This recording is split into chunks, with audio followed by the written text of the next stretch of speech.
বুধবার পয়লা বৈশাখের শুভক্ষণে প্রতি বছরের মতো এবছরও ফালাকাটা টাউন ক্লাবের উদ্যোগে নতুন ফুটবল মরশুমের সূচনা হলো। এদিন বার পূজার মাধ্যমে আনুষ্ঠানিকভাবে শুরু হয় ফুটবল খেলা ও প্রশিক্ষণ কর্মসূচি।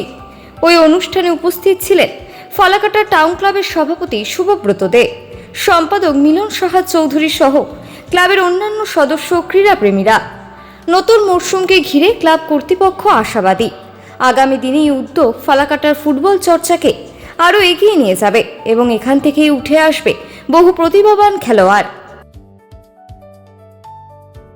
বাংলার বিভিন্ন প্রান্তের সাথে বিভিন্ন মাঠে যারা ফুটবল প্রেমী আজকের দিনটাকে এই বার পূজার মাধ্যমে, আমরাও টাউন ক্লাবের ঐতিহ্য দীর্ঘদিন থেকে হয়ে আসছে, বার পূজার মাধ্যমে মরশুমের খেলাটা শুরু হয়।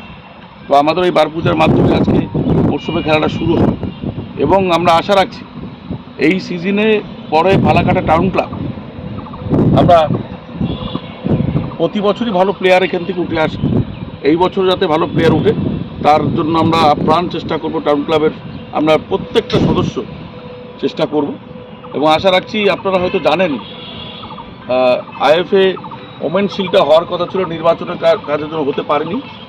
খুব শীঘ্র নির্বাচনের পরে এই স্টেডিয়ামেই আইএফএ ওমেন শিল্ডটা হবে এবং ফালাকাটার মানুষ, ডুয়ার্সের মানুষ, উত্তরবঙ্গের মানুষ বহু আশা তাকিয়ে থাকেন টাউন ক্লাবের দিকে, একটাই night football tournament, football cup. এবছরও পূজার পর হবে, আমরা বড় চমক রাখার চেষ্টা করব। ফালাকাটা টাউন ক্লাবের ব্যবস্থাপনায় আমরা প্রতি বছরই আমাদের বিভিন্ন উইংসের যে একটা উইংস রয়েছে ফুটবল কোচিং সেন্টার, সেই ফুটবল কোচিং সেন্টারের আজ আমরা বার পোস্ট যে পূজা, সেই বার পোস্ট পুজোর মধ্য দিয়ে আমরা শুরু হলো আমাদের ফালাকাটা টাউন ক্লাবের এই বছরের ফুটবল মরশুমের খেলা শুরু হবে। যে খেলা আমরা শুরু করব কোচিং সেন্টারের আগামী এই মাসের এপ্রিল মাসের 24 তারিখ থেকে আমাদের এই খেলা শুরু হবে। এই নতুন বছরে যারা ক্রীড়াপ্রেমী তারা টাউন ক্লাব পক্ষ থেকে কি বার্তা দেবেন?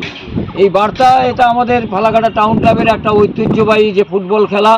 গত বছর আমরা আলিপুরদুয়ারে খেলতে গিয়েছিলাম, গত বছর আমরা আমাদের টাউন ক্লাব লিগ চ্যাম্পিয়ন হয়েছে।